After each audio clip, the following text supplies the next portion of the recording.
नमस्कार दोस्तों, प्रोग्राम आपकी सेहत में एक बार फिर हम हाजिर हैं। दोस्तों, आपने देखा होगा कि बरसात का मौसम है और हमें हल्की हल्की जो गर्मी से राहत मिलना शुरू हो चुकी है। हर तरफ हरियाली छाई हुई है जो आंखों को सुकून भी दे रही है। लेकिन बरसात का मौसम अपने साथ कई तरह की समस्याओं को लेकर भी आता है। कहा जाता है कि तरह की वेक्टर बॉर्न डिजीज जो है इस मौसम में पनप जाती है। नोटिस किया होगा आपने कि हर परिवार में कि कोई ना कोई जो है वो सर्दी खांसी बुखार जैसी समस्या से पीड़ित है और लोगों को डर भी सता रहा है कहीं उन्हें डेंगू या मलेरिया तो नहीं है। क्या है इनके लक्षण, जब हमें टेस्ट करवाने की जरूरत होती है, इस पर आज हमें जानकारी देंगे डॉक्टर DJ रैना। सर, आपका हमारे प्रोग्राम में स्वागत है। डॉक्टर साहब, अगर बात की जाए ड्यूरिंग रेनी सीजन जो है कहा जाता है वेक्टर बॉर्न डिजीज का जो समस्या है वो बहुत ज्यादा बढ़ जाती है। आखिर इसका क्या कारण होता है? सबसे पहले धन्यवाद आपका। जो मच्छर है वे वेक्टर बॉर्न डिजीज में जैसे बात कर रहे हैं, मच्छर की वजह से, जैसे आप डेंगू और मलेरिया की बात कर रहे थे, मच्छर की वजह से बीमारियां होती हैं। एक वायरस होता है जो डेंगू का वायरस होता है या मलेरिया में पैरासाइट होता है, प्लाज्मोडियम होता है, जो ये मच्छर एक इन्फेक्टेड पर्सन से दूसरे पर्सन को जो नॉन इन्फेक्टेड है उसको ट्रांसमिट करता है। तो ये मच्छर पनपने का क्या रीजन है? मेन है कि अगर हम मच्छर को कंट्रोल करें तो ये दोनों बीमारियों पर हम कंट्रोल कर सकते हैं। मच्छर में यूजुअली, जैसे आपने कहा, बरसात में ह्यूमिडिटी ज्यादा हो जाती है और जो मच्छर पनपने के लिए जो आइडियल टेम्परेचर है 15 से 30 डिग्री के बीच में होना चाहिए और ह्यूमिडिटी 60 से 80 के बीच में होनी चाहिए।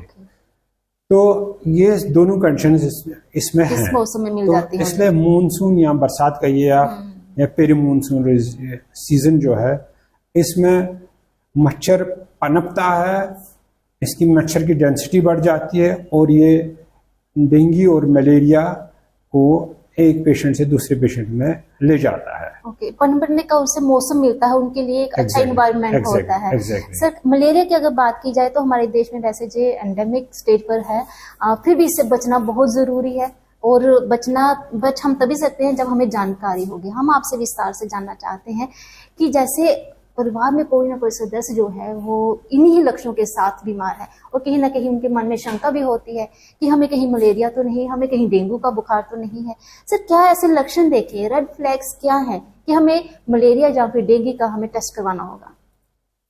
देखिए, अगर तेज बुखार है, ठंड के साथ तेज बुखार है, बॉडी में कमजोरी होती है, बिकॉज इसमें मलेरिया में रेड ब्लड सेल्स होती हैं जो डिस्ट्रॉय होती हैं, तो इसकी वजह से खून की कमी हो जाती है, तो उसकी वजह से कमजोरी होती है और जो उल्टियाँ या जी मचलाना भी हो सकता है, कन्वल्शंस भी हो सकती हैं, दौरे भी पड़ सकते हैं।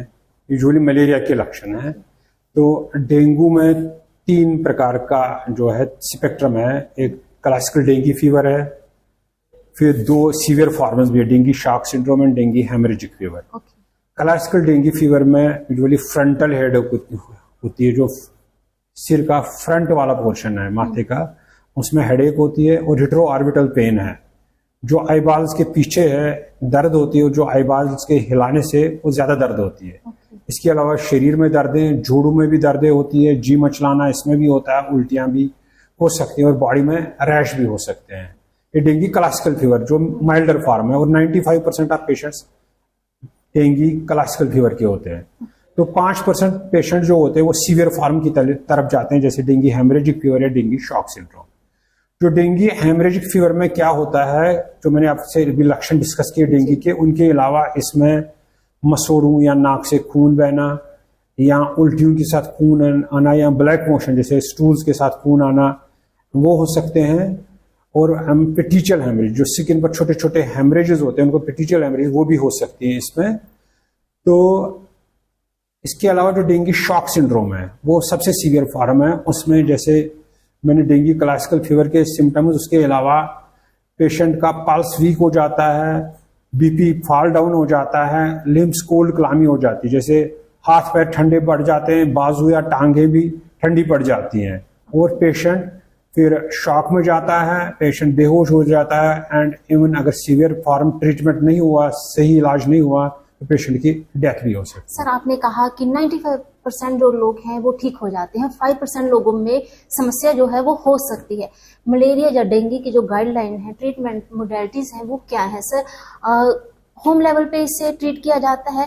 कॉम्प्लिकेशन ऐसे जैसे क्या होते हैं जब हॉस्पिटलाइजेशन की जरूरत होती है?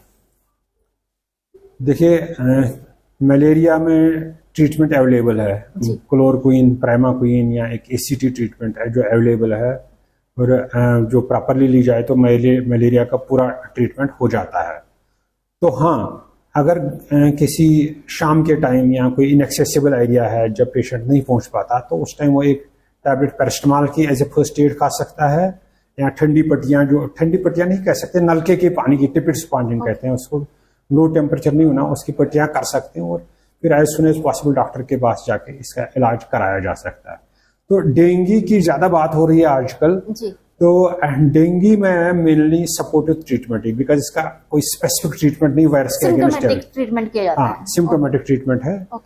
तो इसका वैक्सीन भी अभी अवेलेबल नहीं है। इसमें सपोर्टिव ट्रीटमेंट में हम एडिक्वेट हाइड्रेशन रहनी चाहिए, होममेड फ्लूइड्स जैसे लस्सी है, नारियल का पानी है, या फ्रूट जूसेस हैं, या इवन ORS भी ले सकते हैं। इसके अलावा fruits and vitamin adequate quantity में लेने चाहिए, और इसके अलावा ग्रीन लीफी वेजिटेबल्स, फिर एडिक्शन जैसे अल्कोहलिज्म या सिगरेट स्मोकिंग नहीं करनी चाहिए, एडिक्वेट अरेस्ट करना चाहिए। और इसमें भी अगर बुखार ज्यादा हो, तेज बुखार हो, जो इसमें मेनली प्राइमरी सिम्टम होता है, ठंड लग, तो उसमें हमने यही करना है कि जैसे मलेरिया में मैं बताया कि पैरास्टामोल की टिक्की ही ले सकते हैं, इसमें एनाल्जेसिक्स नहीं ले सकते। इसमें ज्यादा ये ध्यान रखना, बिकॉज हर एक के, इसमें मैंने आपको बताया डेंगू में जोड़ों में दर्दें भी हो सकती हैं, और हर एक तकरीबन पेशेंट के घर में एक फर्स्ट एड किट होता है जिसमें एनाल्जेसिक्स होते हैं, मतलब दर्द की मेडिसिन होते हैं, पेन किलर्स होते हैं, वो इसमें बिल्कुल नहीं लेनी है, बिकॉज अगर हम वो ले लेंगे तो इसमें जो प्लेटलेट्स जो होते हैं ऑलरेडी कम हो जाते हैं डेंगू में, और अगर हम ये ले लें, पेन किलर ले लें, वो जितनी बच्चे प्लेटलेट्स है उनको प्रॉपरली काम नहीं करने देता, तो इसलिए इसमें पेन किलर बिल्कुल नहीं लेने चाहिए। कहीं ना कहीं एहतियात बरतने की जरूरत है। Sir, public health concern issue के मद्देनजर जो डिपार्टमेंट है, गवर्नमेंट इनिशिएटिव मैं कहूंगी, वो क्या है कि इस पर कंट्रोल करने के लिए या फिर प्रिवेंशन के लिए, और लोग अपने लेवल पे किस तरह से प्रयास करें इससे बचने के लिए? जैसे अगर हम लोगों के लेवल से देखें तो दोनों में तकरीबन सिमिलर, डेंगू में भी मलेरिया में भी तकरीबन सिमिलर प्रिवेंटिव मेजर्स हैं। जैसे घर के अंदर और बाहर पानी जमा नहीं होने देना है, साफ सफाई रखनी है।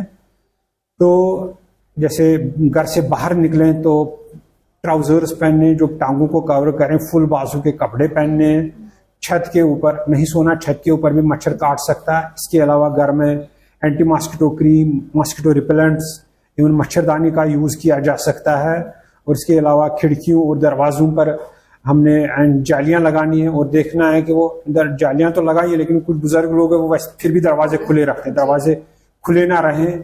और इसके अलावा जो टैंकियां होती हैं, छतों पर टैंकियां होती हैं, कुछ गाँव में जहाँ पर पानी की समस्या है, बड़े बड़े कंटेनर्स में पानी स्टोर किया जाता है, उनको टाइटली लीड रखें, टाइटली ढककर रखें ताकि उनमें मच्छर पनप ना सके। इसके अलावा जैसे एयर कूलर है जो हवा को ठंडा करने के काम आता है, जैसे हमारे पास बर्ड बाथ्स, जैसे पक्षियों के लिए हम पानी रखते हैं उसमें, या मनी प्लांट की बोतल्स होते हैं, गमले, वाश ट्रेज होती हैं उनके नीचे, उनमें हमने हफ्ते में कम से कम एक बार पानी, एक या दो बार ज्यादा अच्छा रहेगा, पानी उनमें चेंज करना है। इसके अलावा जो कुछ जंक आइटम्स है, जैसे नारियल के खोल हैं, जैसे डिस्कार्डेड टायर्स हैं, जैसे हमारे पास प्लास्टिक की कप्स हैं, डिस्पोजेबल कप्स हैं, एंड कोल्ड ड्रिंक की बोतल्स हैं, उनको जमा नहीं होने, उनको डिस्कार्ड करना, बिकॉज उनमें भी पानी जमा हो सकता है। इवन 5 ml पानी में भी, अगर 5 ml पानी भी है उसमें भी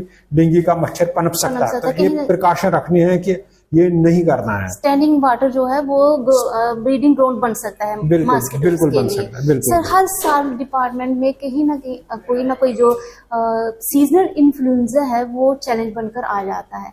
आपका जो डिपार्टमेंट का रैपिड एक्शन प्लान कितना हमेशा रेडी रहता है ताकि जो हेल्थ सिस्टम है उस पर बर्डन कम आ सके?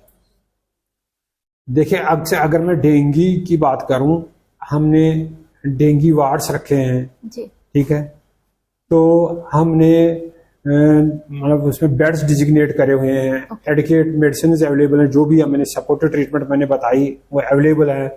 तो इसके अलावा सैंपल्स अब हमने ब्लॉक लेवल पर भी सैंपल्स करने शुरू कर दिए हैं। बिकॉज पहले खाली डिस्ट्रिक्ट हेडक्वार्टर पर पेशेंट आता था, उसका टेस्ट होता, लेकिन अब सैंपल्स ब्लॉक लेवल पर कलेक्ट होंगे तो उनका टेस्ट पे डिस्ट्रिक्ट लेवल पर होएगा और उनका रिपोर्ट कम्युनिकेट होएगा। तो इसके अलावा हमने लैब्स की फंक्शनैलिटी चेक करी है, जो हमारे फॉगिंग मशीन, स्प्रे पंप्स वगैरह, उनकी फंक्शनैलिटी देखे हैं कि वो ठीक काम कर रहे हैं नहीं है कर रहे हैं। इंसेक्टिसाइड्स हैं हमारे पास, यहाँ जैसे केमिकल्स हैं, ये जो भी हमें चाहिए मटेरियल, ड्रग्स हैं, वो हमने एडिकेट क्वांटिटी में स्टोर करके रखी हुई हैं। और हमने गैम्बूजिया फिश है, पॉन्ड्स में डालते हैं, जो मच्छर को, हाँ मच्छर को नहीं बने लार्वे को खाता है, तो वो भी हमने पॉन्ड्स में डाली हुई है। इसके अलावा हमारे वर्कर जो हैं वो 15 दिन में एक बार जाते हैं, तो घरों में कंटेनर्स देखते हैं, उन कंटेनर्स में कहीं पानी तो नहीं जमा है, लार्वे तो नहीं है।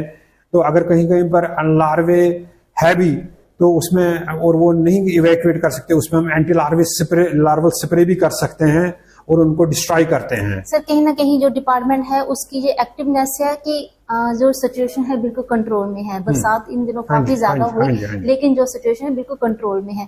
सर फिर भी आपसे ये गुजारिश रहेगी कि टूरिस्ट प्लेस है, आने जाने पर आपकी नजर हमेशा बनी रहेगी, क्योंकि कहीं कोई बाहर से जो ऐसी समस्या लेकर ना आ जाए।